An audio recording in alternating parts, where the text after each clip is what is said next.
Àwa kò jẹ́ gbàgbé Mósè.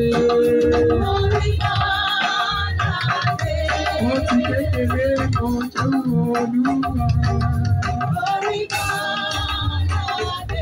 Ó tún dàgbà sínú ìmọ́lẹ̀.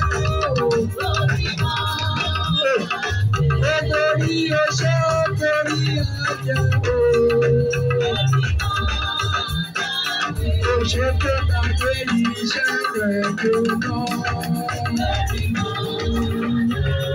Ajẹ́ tó gbàgbé òde mi èdè o. Orí wọn lájẹ́ tó dàgbé múdù sílẹ̀.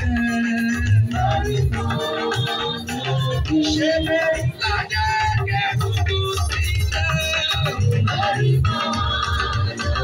Àwa kò jẹ́ gbàgbé tó.